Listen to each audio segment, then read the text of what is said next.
வாழ்க வளமுடன். அனைவருக்கும் வணக்கம். Welcome to Nifty funds channel. நான் உங்கள் ரவிசங்கர், ஆம்பி மியூச்சுவல் ஃபண்ட் அட்வைசர். நாம் இப்போ பார்க்க போகிறது ரொம்ப முக்கியமான சப்ஜெக்ட், அதாவது குழந்தைகளுக்கான பென்ஷன் திட்டம், நேஷ்னல் பென்ஷன் ஸ்கீம் வட்சாலயா. அதனால் இந்த வீடியோவை முழுவதும் பார்த்து பயனடையுங்கள் என்று கேட்டுக்கொள்ளப்படுகிறது. இது ஒரு அருமையான திட்டம், மத்திய அரசால கொண்டு வரப்பட்டது. உங்க குழந்தைகளோட வருங்காலம் சிறப்பா அமையணும் அப்படிங்கிற ஆசை உங்களுக்கு இருந்துச்சு அப்படின்னா, ஆம் என்றால் இந்த வீடியோவை கடைசி வரைக்கும் பாருங்க. இதை பத்தி நம்ம நிறைய டீட்டெயில்ஸ் இதில் சொல்லியிருக்கிறோம். என்னென்ன டீட்டெயில்ஸ் சொல்லியிருக்கிறோம் அப்படிங்கிறத இப்போ பார்க்குறோம். அதாவது இந்த திட்டம் எப்போ ஆரம்பிக்கப்பட்டது, இதை யார் நடத்துகிறாங்க, இது யார் கட்டுப்பாடில் இருக்குது அப்படிங்கிற டீட்டெயில்ஸு. அதுக்கப்புறம் பார்த்தீங்கன்னா இந்த டீட்டெயில்ஸ், இந்த என்பிஎஸ் வட்சாலயாவோட முக்கிய அம்சங்கள் என்னென்ன, ஸோ அதை பற்றி நம்ம கொஞ்சம் டீட்டெயிலாக பார்க்க போகிறோம். எவ்வளோ இன்வெஸ்ட்மெண்ட் பண்ணுறது, குறைஞ்சபட்சம் முதலீடு எவ்வளோ பண்ணலாம், அதிகபட்ச முதலீடு எவ்வளோ பண்ணலாம் அப்படிங்கிற டீட்டெயில்ஸ் பார்க்குறோம்.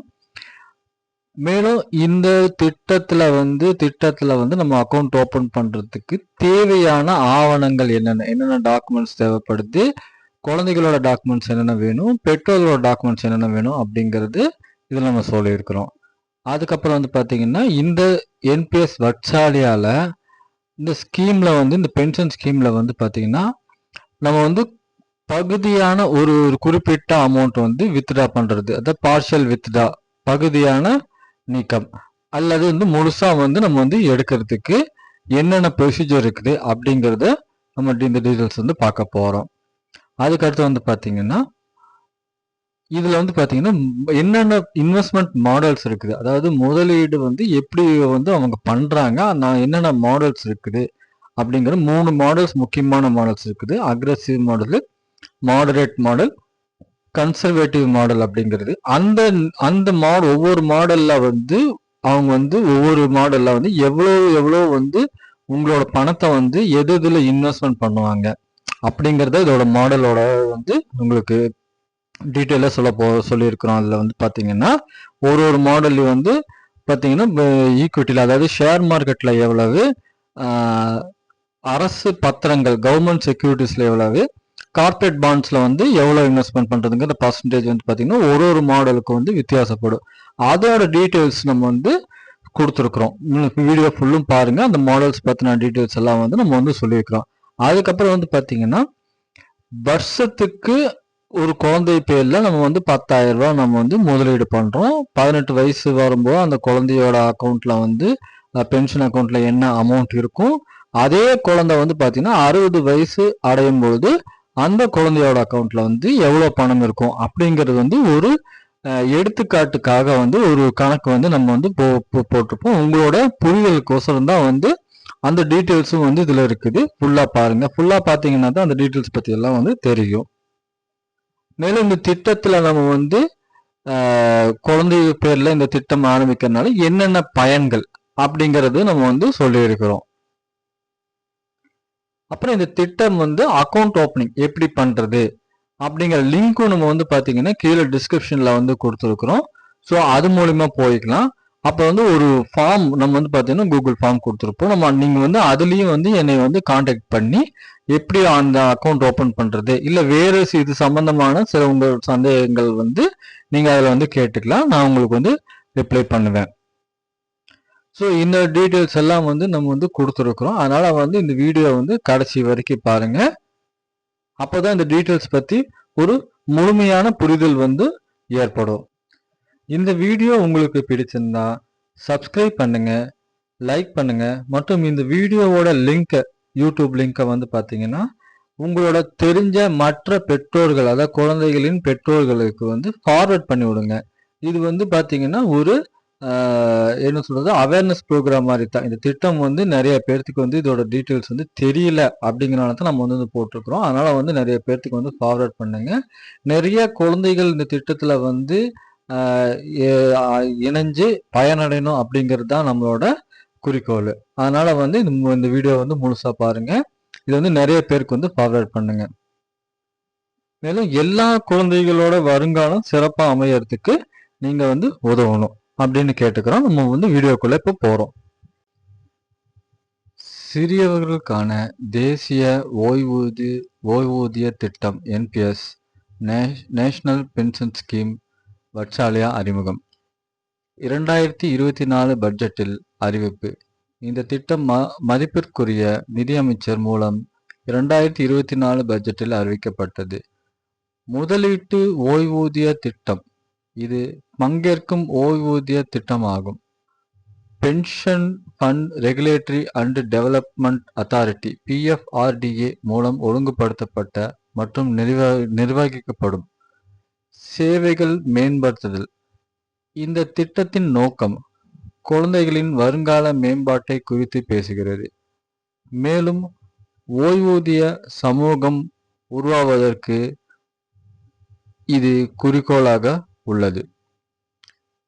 18 வயதுக்குள் மட்டும் 0 முதல் 18 வயது உள்ள அனைத்து சிறுவர்களும் இந்த திட்டத்தில் இணையலாம்.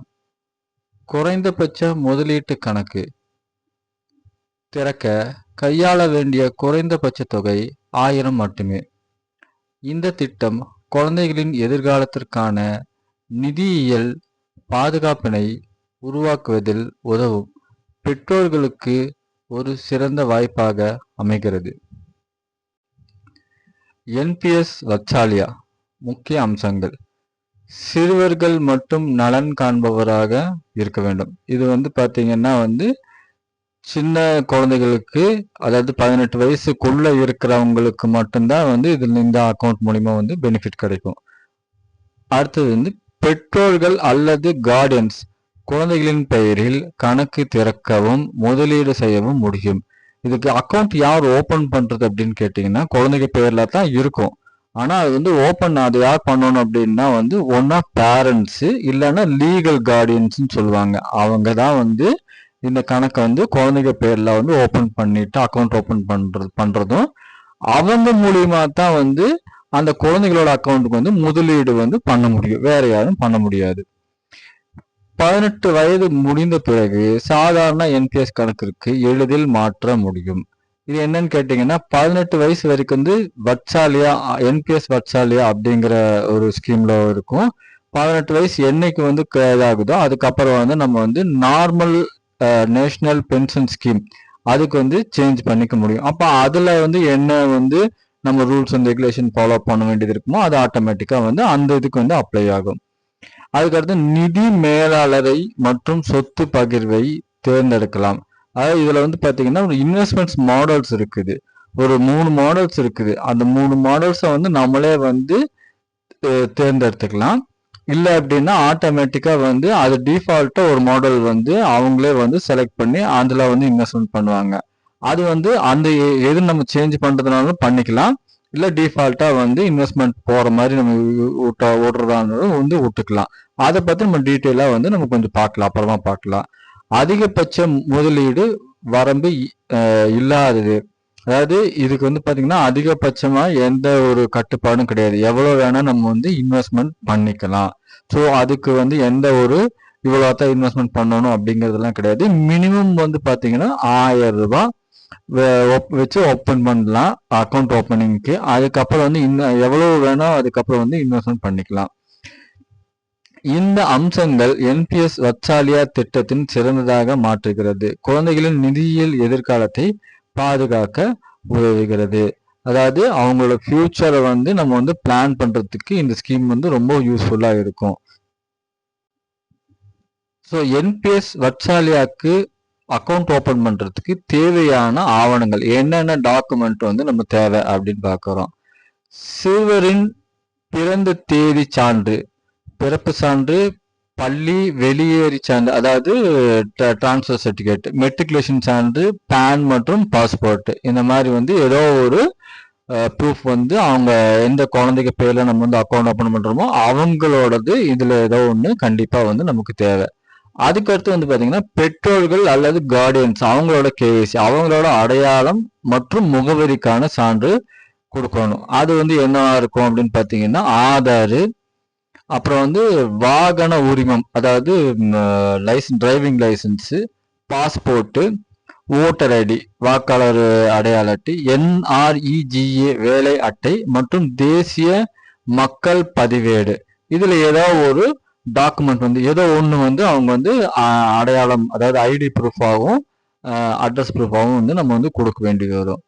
இப்போ வந்து பேங்க் அக்கௌண்ட் வந்து பாத்தீங்கன்னா கம்பல்சரி வந்து குழந்தைகளோடது கொடுக்கணுமா அப்படின்னு கேட்டீங்கன்னா, NRE அல்லது NRO வங்கி கணக்கு, இவங்க இந்த NRE NRO பெற்றோர்கள் இருந்தாங்கன்னா அவங்களுக்கு வந்து பாத்தீங்கன்னா குழந்தைகளுக்கு வந்து தனியா ஒரு அக்கௌண்ட்டோ அல்லது வந்து ஜாயிண்ட் அக்கௌண்ட்டோ வந்து அவங்க வந்து கண்டிப்பா வந்து பண்ணணும். மற்றபடி வந்து பாத்தீங்கன்னா ரெசிடென்ட் இந்தியன்ஸ், அதாவது நம்ம இந்திய குடிமக்கள், அதாவது இங்கேயே தங்கி இருக்கிறாங்க அப்படிங்கிறவங்களுக்கு வந்து தேவையில்லை. பேரண்ட்ஸோட ப்ரூஃப் வந்து பேங்க் அக்கௌண்ட்டை வச்சே நம்ம வந்து பண்ணிக்கலாம். இந்த ஆவணங்கள் NPS வத்சாலியா திட்டத்தில் சேர்க்கை சேருவதற்கான அடிப்படையானது.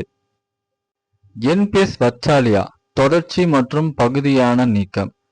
18 வயது அடைந்த பிறகு சாதாரண NPS டயர் 1 கணக்குக்கு மாற்றம் எளிதாக சாதாரண டயர் 1 கணக்குக்கு மாற்றப்படும். 18 வயசுக்கு அப்புறம் நம்ம வந்து பாத்தீங்கன்னா நம்ம வந்து அந்த NPS டயர் 1 அப்படிங்கிற ஒரு கணக்கு இருக்குது. அந்த கணக்கு வந்து இது எல்லா மக்களும் வந்து உபயோகிக்கக்கூடிய சாதாரண வந்து NPS கணக்கு. ஸோ இந்த கணக்குக்கு வந்து மாற்றமாகும். அதுக்கப்புறம் வந்து சிறியவருக்கான புதிய KYC 3 மாதங்களுக்கு உள்ள சிறியவர்களின் புதிய KYC செய்ய வேண்டும். அதாவது 18 வயசு முடிஞ்சதுக்கு அப்புறம் நீங்க அதை மாத்துறதுக்கு வந்து பாத்தீங்கன்னா புதுசா வந்து KYC வந்து நம்ம அவங்க பேர்ல வந்து எல்லாத்தையுமே வந்து சப்மிட் பண்ணி 3 மாசத்துல வந்து மாத்தணும். மாற்றத்துக்கு பிறகு NPS டயர் 1 ஆல் சிட்டிசன்ஸ் மாதிரியின் அம்சங்கள், நன்மைகள் மற்றும் வெளியேற்ற விதிமுறைகள் அமலாக்கப்படும்.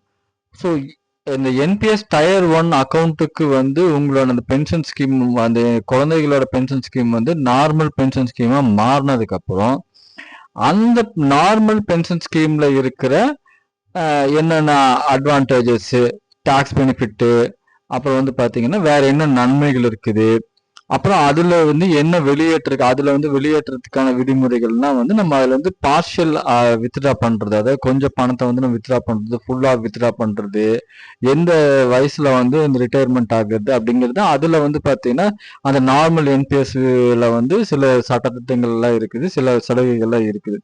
அது நம்ம டீட்டெயிலா தனியா நார்மல் NPSக்குன்னு தனியா ஒரு வீடியோ போடும்போது அதை நீங்க பாத்துக்கோங்க. ஸோ அந்த என்ன விதிமுறைகள் இருக்குதோ அந்த விதிமுறைகள் எல்லாம் வந்து இந்த அக்கௌண்ட்டுக்கும் வந்து பொருந்தும். இந்த அம்சங்கள் 18 வயதிற்கு பிறகு NPS வத்சாலியா திட்டத்தின் தொடர்ச்சியை குறிக்கின்றன. NPS வத்சாலியா தொடர்ச்சி மற்றும் பகுதியான நீக்கம் 2. பகுதியான நீக்கம், அதாவது பார்ஷியல் வித்ட்ரால், அதாவது உங்க பணத்தை வந்து ஒரு குறிப்பிட்ட அமௌண்ட் வந்து நம்ம வந்து வித்ட்ரா பண்றது தான் வந்து பகுதியான நீக்கம், பார்ஷியல் வித்ட்ரால். இது எப்படி அப்படின்னு கேட்டீங்கன்னா, உங்கள் NPS வத்சாலியா கணக்கிலிருந்து பகுதியளவு திரும்ப பெறுதல் தற்செயல் சூழ்நிலைகளை தீர்க்க அனுமதிக்கப்படுகிறது. பகுதியளவு திரும்ப பெறுவதற்கான காரணங்கள் அல்லது நிபந்தனைகள் பின்வருமாறு. அது ஒரு குறிப்பிட்ட அமௌண்ட் வந்து நம்ம வந்து வித்ட்ரா பண்றதுக்கு அனுமதிக்கிறாங்க. ஆனா அது என்னென்ன காரணங்கள், என்ன நிபந்தனைகளோ அதுக்கு மட்டும்தான் வந்து நம்ம வந்து யூஸ் பண்ண முடியும். ஸோ வேற எதுக்கும் யூஸ் பண்ண முடியாது. என்ன அப்படின்னு கேட்டீங்கன்னா, முதல்ல கல்விக்கான செலவுக்கு வந்து பாத்தீங்கன்னா ஒரு பகுதி வந்து நம்ம வந்து எடுத்துக்கலாம். ஒரு குறிப்பிட்ட நோய்க்கான சிகிச்சைக்கு வந்து ஒரு பகுதி எடுத்துக்கலாம். 75க்கு அதிகம் உள்ள ஊனம் அந்த மாதிரி வந்து இருந்துச்சுன்னா வந்து டிசபிள்மெண்ட் இருந்துச்சுன்னா வந்து ஒரு பகுதி எடுத்துக்கலாம். இது எவ்வளவு எடுக்கலாம் அப்படின்னு கேட்டீங்கன்னா, அதிகபட்சமாக 25% பங்களிப்பு வருமானத்தை தவிர்த்து ஓரளவு திரும்ப பெறலாம். அதாவது பாத்தீங்கன்னா நீங்க என்ன இன்வெஸ்ட் பண்ணீங்களோ அந்த அமௌண்ட்ல வந்து 25% தான்.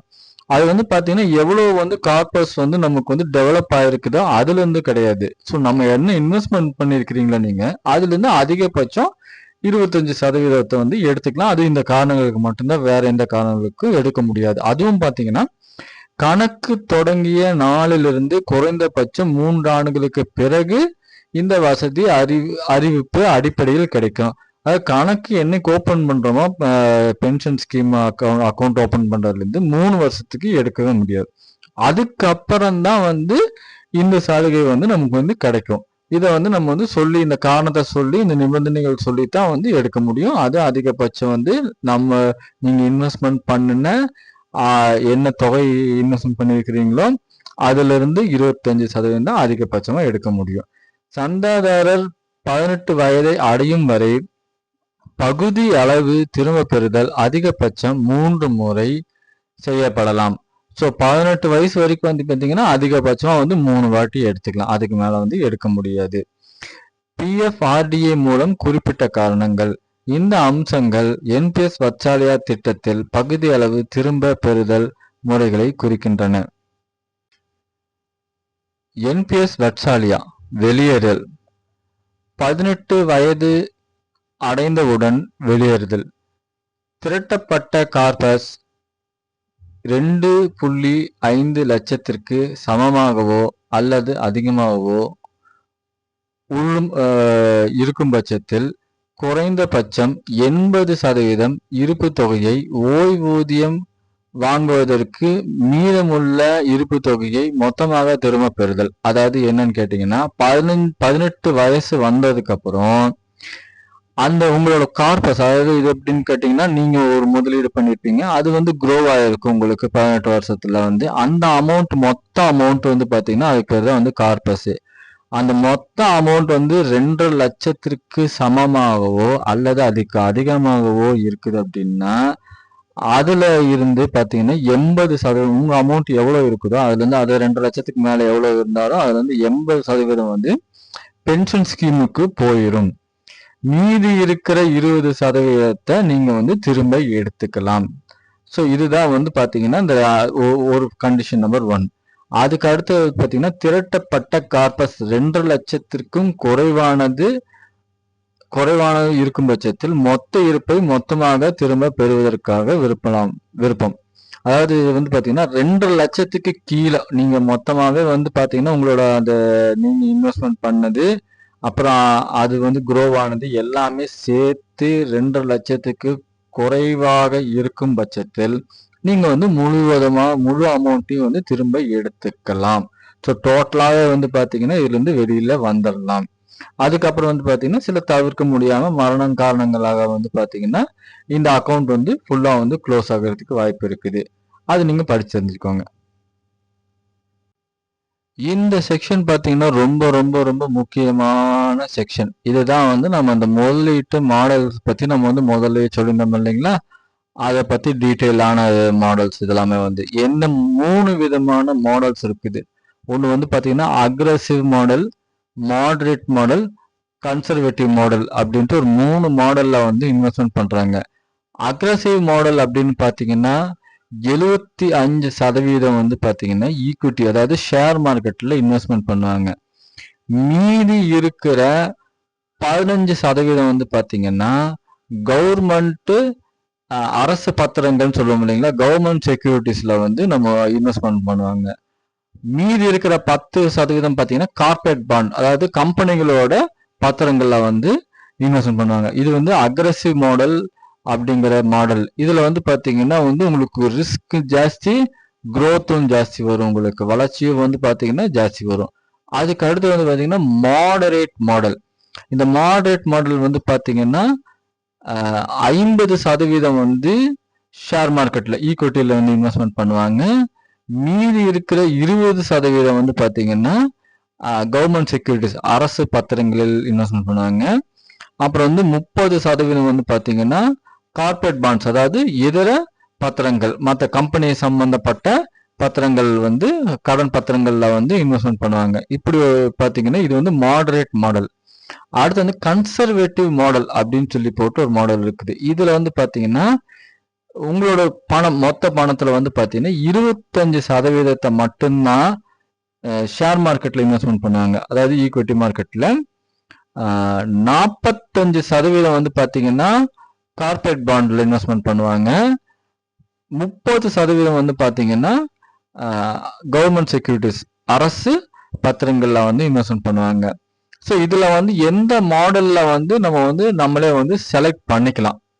ஸோ ஒருவேளை நம்ம வந்து செலக்ட் பண்ணல அப்படிங்கிற பட்சத்துல ஆட்டோமேட்டிக்கா பாத்தீங்கன்னா டிஃபால்ட்டா வந்து அதை எங்க எது செலக்ட் பண்ணுவோம், அவங்களே வந்து செலக்ட் பண்றது வந்து மாடரேட், அதாவது 50% ஷேர் மார்க்கெட்லயும் 20% கவர்மெண்ட் செக்யூரிட்டிஸ் அரசு பத்திரங்களிலும் 30% கார்பரேட் பாண்ட்ஸ்லயும் இன்வெஸ்ட் பண்ற அந்த மாடல்ல வந்து அவங்க செலக்ட் பண்ணிப்பாங்க. இல்ல நம்மளே வந்து செலக்ட் பண்றதா இருந்தாலும் அக்ரெசிவா பண்றதாலும் பண்ணிக்கலாம்.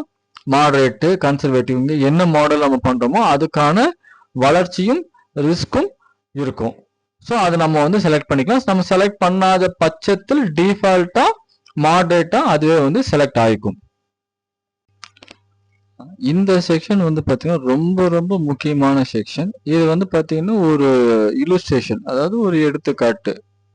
வருஷத்துக்கு 10,000 ரூபாய் நம்ம வந்து வருஷத்துக்கு 10,000 ரூபாய் வந்து இன்வெஸ்ட்மெண்ட் பண்றோம் பிறந்த குழந்தைக்கு அப்படிங்கிற கணக்குக்கு அவங்க பண்ணியிருக்கிறாங்க. ஸோ வருஷத்துக்கு 10,000, 18 வருஷத்துக்கு 18 வயசு வரைக்கும் நம்ம வந்து வருஷத்துக்கு 10,000 இன்வெஸ்ட்மெண்ட் பண்றோம். அப்போ வந்து 18 வயசுல வந்து அந்த குழந்தையோட பேர்ல வந்து என்ன அமௌண்ட் இருக்கும், அதே குழந்தை வந்து 60 வயது எட்டும் போது என்ன அமௌண்ட் இருக்கிறதுக்கு வாய்ப்பு இருக்கு அப்படிங்கிற ஒரு கால்குலேஷன் இது வந்து கொடுத்துருக்குறாங்க. ஸோ இது வந்து பாத்தீங்கன்னா ஒரு இல்லுஸ்ட்ரேஷன் பர்பஸ் மட்டும்தான், அதாவது ஒரு கால்குலேஷன் பர்பஸ்க்கு மட்டும்தான் வந்து சொல்லியிருக்கிறாங்க. So calculation are based on, அதாவது இது வரைக்கும் ஒரு ஹிஸ்டாரிக்கல் டேட்டா, இது வரைக்கும் இருக்கிற குரோத்தை வச்சுக்கிட்டு இது வரைக்கும் இருக்கிற டேட்டா வச்சு கால்குலேட் பண்ணி அவங்க வந்து ஒரு ரிட்டர்ன்ஸ் வந்து இவ்வளோ வரும் அப்படின்னு வந்து சொல்றாங்க. இது ஜாஸ்தியாகவும் வரலாம், நமக்கு கம்மியாகவும் வரலாம். ஸோ அந்த ஒரு அடிப்படையில் வந்து ஒரு எடுத்துக்காட்டாக இது வந்து நம்ம பார்க்குறோம்.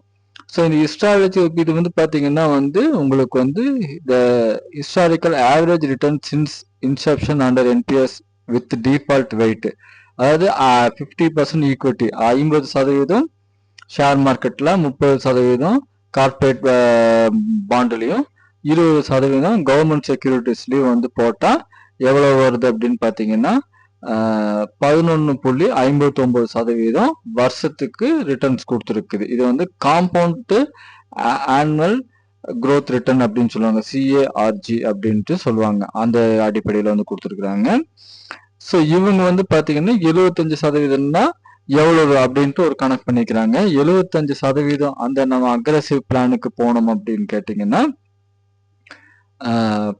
12.86% ஆனுவல் growth, அதாவது காம்பவுண்ட் ஆனுவல் growth வந்து கொடுக்கும் அப்படின்னு வந்து போட்டிருக்கிறாங்க. ஆனா இவங்க இப்போ நமக்கு கொடுத்துருக்கு வந்து பாத்தீங்கன்னா ரொம்ப கம்மியா வந்து பாத்தீங்கன்னா 10% மட்டும்தான் வந்து கால்குலேட் பண்ணி சொல்லியிருக்கிறாங்க. அந்த 10%க்கு வந்து பாத்தீங்கன்னா எவ்வளவு வருது அப்படிங்கிறது மட்டும்தான் நம்ம இப்ப பார்க்க போறோம். ஸோ அதுக்கு மேல வர்றது வந்து நம்ம இது பண்ண போறதுல இப்போ வந்து பாத்தீங்கன்னா ஒரு குழந்தை பிறந்திருக்குது. ஸோ பிறந்த உடனே வந்து பாத்தீங்கன்னா நம்ம வந்து என்பிஎஸ் அக்கௌண்ட் ஓபன் பண்றோம், அந்த மாதிரி கணக்கு. ஸோ அந்த குழந்தை பேர்ல வந்து பாத்தீங்கன்னா வருஷத்துக்கு 10,000, மாசத்துக்கு கிடையாதுங்க, வருஷத்துக்கு 10,000 மட்டும்தான் நம்ம வந்து இன்வெஸ்ட்மெண்ட் பண்றோம். ஸோ அந்த குழந்தைக்கு வந்து பாத்தீங்கன்னா 18 வருஷம் நம்ம வந்து இன்வெஸ்ட்மெண்ட் பண்றோம். ஸோ நம்மளோட இன்வெஸ்ட்மெண்ட் அமௌண்ட்னு பாத்தீங்கன்னா 1,80,000 ரூபாய் நம்ம இன்வெஸ்ட்மெண்ட் பண்ணியிருப்போம் இல்லைங்களா. நீங்க வந்து பாத்தீங்கன்னா வருஷம் உங்க குழந்தை பேர்ல வந்து பாத்தீங்கன்னா 10,000 இன்வெஸ்ட்மெண்ட் பண்ணிருக்கிறீங்க. அந்த குழந்தை பிறந்ததுல இருந்து கணக்கு 0ல இருந்து 18 வரைக்கும் அப்படின்னு 18 வருஷத்துக்கு வந்து 1,80,000 ரூபாய் நீங்க வந்து உங்க குழந்தை பேர்ல இன்வெஸ்ட்மெண்ட் பண்ணிருப்பீங்க. அந்த 18 வயசு அந்த குழந்தை அடையும் பொழுது வந்து பாத்தீங்கன்னா உங்க இன்வெஸ்ட்மெண்ட் சேர்த்து 10% ரிட்டர்ன், ரொம்ப குறைஞ்சபட்ச ரிட்டர்ன் தான் போட்டிருக்கிறாங்க. அந்த 10% ரிட்டர்ன் போதே பாத்தீங்கன்னா 5,01,591 ரூபாய் 18 வயசு அந்த குழந்தை வந்து மேஜர் ஆகும்போது அந்த குழந்தையோட பேர்ல வந்து என்பிஎஸ் அக்கௌண்ட்ல வந்து 5,1591 ரூபாய் இருக்கும். ஸோ இப்போ என்ன அப்படின்னு கேட்டீங்கன்னா, அந்த 18 வயசுக்கு அப்புறம் இந்த குழந்தை வந்து 18 வயசுக்கு அப்புறம் நீங்க வந்து இந்த குழந்தை பேர்ல ஒரு பைசாவும் இன்வெஸ்ட்மெண்ட் பண்ணல. அதுதான் இதோட கணக்குங்க. ஸோ அந்த 5 லட்சம் ரூபாய் அப்படியே விட்டுட்டீங்க. அந்த 5 லட்சம் ரூபாய் வந்து பாத்தீங்கன்னா அந்த குழந்தை, அதாவது உங்களோட குழந்தை வந்து பாத்தீங்கன்னா 60 வயது, அந்த குழந்தைக்கு அந்த 60 வயது வரைக்கும் நீங்க வந்து அந்த 5 லட்சம் ரூபாய்க்கு மேல வந்து, அதாவது 18 வயசுக்கு மேல இன்வெஸ்ட்மெண்ட் பண்ணல. அந்த 5,1591 ரூபாய் அப்படிங்கிற அமௌண்ட் வந்து பாத்தீங்கன்னா 60 வயசு அந்த குழந்தை வந்து அடையும் பொழுது 2.75 கோடி ரூபாய், அதாவது 2,75,00,000 ரூபாய் அப்படிங்கிற கார்பஸ் வந்து அடையும் அப்படின்னு இவங்க வந்து கால்குலேஷன் கொடுத்துருக்காங்க. அதாவது அந்த குழந்தையோட ரிட்டையர்மெண்ட் ஏஜ், அந்த குழந்தை ரிட்டையர்ட் ஆகும்போது அந்த குழந்தை கையில வந்து பாத்தீங்கன்னா 2.25 கோடி ரூபாய் இருக்கும். இது வந்து வெறும் 10% வளர்ச்சிக்கு மட்டும்தான் வந்து அவங்க வந்து கணக்கு போட்டிருக்கிறாங்க. அதனால வந்து எவ்வளவு சீக்கிரமா நீங்க இன்வெஸ்ட்மெண்ட், எவ்வளவு குழந்தையா இருக்கும்போது இன்வெஸ்ட்மெண்ட் பண்றீங்களோ அவ்வளவு சீக்கிரமா வந்து அவங்களுக்கு வந்து க்ரோ ஆகும். அவங்க எதிர்காலத்தை வந்து பாத்தீங்கன்னா, இது ரொம்ப ரொம்ப சின்ன அமௌண்ட் நீங்க கால்குலேட் பண்ணீங்கன்னா வருஷத்துக்கு வெறும் 10,000 ரூபாங்கிறது ஒரு மேட்டரே கிடையாது இல்லைங்களா? நீங்களே கணக்கு பண்ணி பாருங்க. மாசத்துக்கு 1000 ரூபாய்க்கும் குறைவாகத்தான் நம்ம வந்து போடுறோம். அதுவும் 18 வருஷத்துக்கு அப்புறம் நம்ம இன்வெஸ்ட்மெண்ட்டும் பண்ணல. ஆனா இது வந்து பாத்தீங்கன்னா அந்த குழந்தை வந்து 60 வயசு வந்து ரீச் ஆகும்போது வந்து பாத்தீங்கன்னா 2.75 கோடி, அதாவது 2.25 கோடி ரூபாய் அந்த குழந்தைக்கு வந்து குழந்தையோட ரிட்டையர்மெண்ட் அப்போ வந்து தன்னோட கையில இருக்கும். அப்போ அது வந்து எவ்வளவு சேஃபா இருக்கும் அப்படிங்கறது வந்து யோசிச்சுக்கோங்க. ஸோ இந்த ஸ்கீமோட ஹைலைட்டே வந்து இதுதான், இந்த விஷயம்தான். ஸோ இதுக்கு மேலேயும் வரலாம், கீழேயும் வரலாம் அப்படிங்கறது தான் வந்தாங்க. இது வந்து ஒரு இல்லுஸ்ட்ரேஷன் பர்பஸ் சொல்லிக்கிறாங்க. மேலேயும் வரலாம், கீழேயும் வரலாம். ஆனா வந்து 10% வந்து ரொம்ப குறைவா தான் போட்டுக்கிறாங்க. 11 50%க்கு, அதாவது அந்த டிஃபால்ட்டுக்கு போனாலே வந்து 11.59% வரும்னு போட்டுக்கிறாங்க. அந்த ஃபிகர்லாம் நம்ம கன்சிடரே பண்ண வேண்டாங்க. இது வந்து ரொம்ப மினிமம் அமௌண்ட் ஃபிகரே வந்து கன்சிடர் பண்ணி இதுவே யோசிச்சு, ஸோ எவ்வளவு சீக்கிரம் நீங்க வந்து உங்களோட குழந்தைங்க பேர்ல இன்வெஸ்ட்மெண்ட் ஆரம்பிக்கிறீங்களோ அவ்வளவுக்கு அவ்வளோ அவங்களோட எதிர்காலத்துக்கு ரொம்ப நல்லது. நன்றி.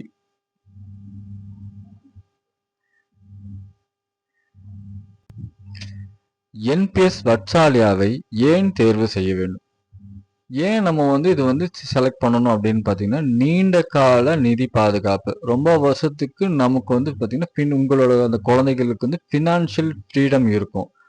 குறைந்த பங்களிப்பு தொகை, ரொம்ப மினிமம் அமௌண்ட்டை வந்து நம்ம வந்து இன்வெஸ்ட்மெண்ட் பண்ணாலே வந்து போதும் அப்படிங்கிற மாதிரி. அதாவது ஆரம்பிக்கிறதுக்கு வந்து பார்த்தீங்கன்னா வெறும் 1000 ரூபாய் வந்து போதும். அதுக்கப்புறம் வந்து நம்ம எவ்வளோ வேணாலும் இன்வெஸ்ட்மெண்ட் பண்ணிக்கலாம். நிதி பொறுப்பண்புகள் கற்பித்தல். பென்ஷன் திட்டம் பற்றிய கருத்து. நிச்சயமற்ற தன்மைக்கு எதிரான பாதுகாப்பு. ஸோ எப்படி இருக்கும் லைஃப் அப்படின்னு நமக்கு வந்து தெரியாத பட்சத்தில் ஏதோ ஒரு பாதுகாப்பு முடிஞ்ச வரைக்கும் நம்ம வந்து செஞ்சு வைக்கிறது நமக்கு நல்லது இல்லைங்களா? எதிர்கால நிதி திட்டமிடலில் நெகிழ்வு. நீண்ட கால முதலீட்டை ஊக்குவித்தல். ஸோ எவ்வளவு காலத்துக்கு வந்து நம்ம வந்து முதலீட்டு நம்ம வந்து வச்சிருக்கிறோமோ அவ்வளவுக்கு அவ்வளோ வந்து அது வந்து க்ரோ ஆகும். ஸோ வந்து கூட்டு வட்டி பலன்கள், அதாவது பார்த்தீங்கன்னா அந்த காம்பவுண்ட் இன்ட்ரெஸ்ட் க்ரோத் அப்படின்னு சொல்லிட்டு ஒன்று இருக்குதுங்க. அதாவது simple interest, compound interest. So வருஷத்துக்கு வந்து அந்த 10% நம்ம இதுக்கு முன்னாடி பார்த்த மாதிரி வந்து பார்த்தீங்கன்னா வெறும் 10% தான். ஆனால் நீண்ட காலத்துக்கு வரும்போது எவ்வளோ வந்து நிற்குது அப்படின்னு உங்களுக்கு தெரியுது. இதுதான் வந்து பார்த்தீங்கன்னா கூட்டு வட்டியோட பவர். ஸோ அந்த பலனை வந்து அனுபவிக்கிறதுக்கு இது இந்த பென்ஷன் ஸ்கீம் வந்து ரொம்ப யூஸ்ஃபுல்லாக இருக்கு. ஸோ அதனால வந்து முடிஞ்ச வரைக்கும் வந்து உங்க குழந்தைகளோட எதிர்கால நலன்களை கருத்துல கொண்டு எவ்வளவு சீக்கிரம் ஸோ இந்த மாதிரி ஒரு ஸ்கீம்ல வந்து அவங்க பேர்ல வந்து ஒரு அக்கௌண்ட் ஓப்பன் பண்ணி அவங்க பேர்ல வந்து நீங்க சேர்த்து வைக்கிறீங்களோ அவங்களோட பிற்காலம் ரொம்ப நல்லா அமையும் அப்படிங்கிற ஒரு கருத்தை முன் வச்சுட்டு உங்களிடமிருந்து விடைபெறுகிறேன். முடிஞ்ச வரைக்கும் வந்து இந்த வீடியோ உங்களுக்கு ரொம்ப பிடிச்சிருந்ததுன்னா சப்ஸ்கிரைப் பண்ணுங்க, லைக் பண்ணுங்க. வேற பெற்றோர்கள் உங்க ஃப்ரெண்ட்ஸ் வேற யாராவது பேரண்ட்ஸ் குழந்தைகளோட பெற்றோர்களுக்கு வந்து பாத்தீங்கன்னா இதை வந்து ஃபார்வர்ட் பண்ணுங்க. இது வந்து ஒரு விழிப்புணர்ச்சிக்காக பண்றது தான். நிறைய பேர் வந்து சேரணும் அப்படிங்கிறது. ஸோ அக்கௌண்ட் நீங்க ஓபன் பண்றதுக்கான டிஸ்கிரிப்ஷன்ஸ் எல்லாம் வந்து பாத்தீங்கன்னா கீழே லிங்க் கொடுத்துருப்போம். ஒரு ஃபார்ம் கொடுத்துருப்போம். வேணா அந்த ஃபார்ம்ல நீங்க வந்து கான்டாக்ட் பண்ணி அக்கௌண்ட் ஓபன் பண்ணிக்கலாம். நன்றி. தேங்க்யூ.